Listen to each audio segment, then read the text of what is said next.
یہ تین لوگ کبھی بھی جنت کے اندر داخل نہیں ہوں گے۔ اور یہ تین لوگ کس وجہ سے جنت کے اندر داخل نہیں ہوں گے؟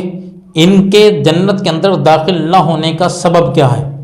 یہ تینوں باتیں کوئی زیادہ لمبی چوڑی بڑی بات نہیں ہیں، بلکہ یہ تینوں وہ باتیں ہیں کہ جو عام طور سے آج کل ہر گھر کے اندر پائی جاتی ہیں۔ زیادہ تر گھروں کے اندر یہ باتیں پائی جاتی ہیں۔ اگر آپ کے اندر بھی یہ باتیں پائی جاتی ہیں تو خدا را ان سے توبہ کر لیں، کیونکہ ورنہ میدان محشر میں لینے کے دینے پڑ جائیں گے اور جنت کے اندر ہی آپ کا داخلہ نہیں ہوگا۔ اور ان چھوٹی سی تین وجہوں کی وجہ سے تو ظاہر سی بات ہے آپ کی دنیا تو بالکل ختم ہو گئی، آخرت بھی بالکل ختم ہو جائے گی۔ تو وہ تین لوگ کون ہیں جو جنت کے اندر داخل نہیں ہوں گے؟ اس کو حضرت ابو موسیٰ اشعری رضی اللہ تعالیٰ نے بھی روایت کیا ہے، اس کو حضرت امام احمد بن حنبل نے مسند امام احمد بن حنبل میں اس کو روایت کیا ہے، اور بہت سارے لوگوں نے اس کو اپنی کتابوں کے اندر جو ہے وہ نقل کیا ہے، بہت سارے محدثین نے اس کو لکھا ہے۔ وہ تین لوگ کون ہیں جو جنت کے اندر داخل نہیں ہوں گے؟ ان میں سے سب سے پہلا انسان جو ہے وہ ہے شرابی، جو ہمیشہ شراب کے نشے میں رہتا ہے، زیادہ تر ہمہ وقت شراب پیتا ہے۔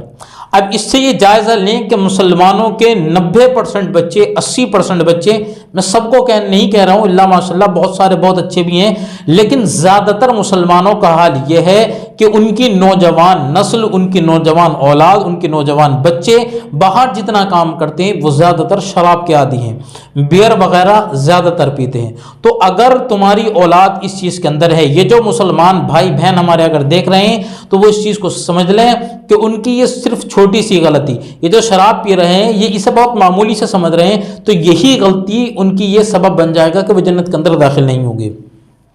دوسرا قاطع الرحم، یعنی رشتوں کو توڑنے والا، اور یہ آج کل ہر مسلمان کے اندر، ہر مسلمان عورتوں کے اندر یہ بات پائی جاتی ہے۔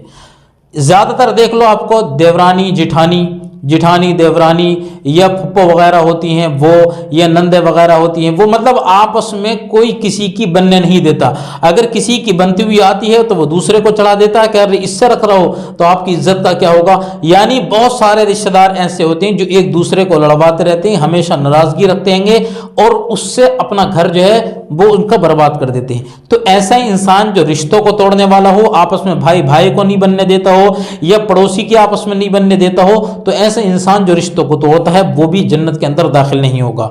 اور تیسرا وہ انسان کہ جو جادوگروں پر بھروسہ کرتا ہے، نجومیوں پر بھروسہ کرتا ہے، اور آج زیادہ تر مسلمان قوم اس چیز پر لگی ہوئی ہے۔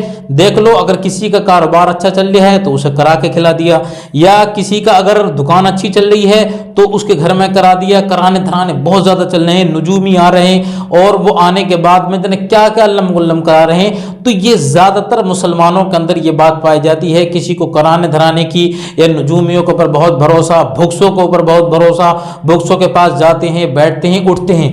تو یہ وہ تین لوگ ہیں جو جنت کے اندر کبھی بھی داخل نہیں ہوں گے۔ پہلا شرابی جو شراب کے نشے میں رہتا ہو، دوسرا رشتوں کو توڑنے والا، اور تیسرا جو ہے وہ نجومیوں پر جو بھروسہ کرتا ہے اللہ رب العزت کو چھوڑنے کے بعد میں، یا مسلمان کو تباہ کرنے کے منصوبے بناتا رہتا ہے نجومیوں کے ذریعے، بھکسوں کے ذریعے، تو وہ انسان بھی کبھی بھی جنت کے اندر داخل نہیں ہوگا۔ تو اگر ہمارے اندر یہ عادتیں ہیں، ٹھیک ہے، جتنے بھی مسلمانوں کے اندر یہ عادتیں ہیں، تو خدا را ان سے توبہ کر لیں اور گناہوں سے معافی طلب کر دیں، ورنہ دنیا کے اندر تو آپ عیش و عشرت کی زندگی گزار لیں گے، لیکن آخرت میں آپ کو کوئی بھی صلہ نہیں ملنے والا ہوگا۔ تو خدا را اس سے ضرور اپنے آپ کو بچائیں۔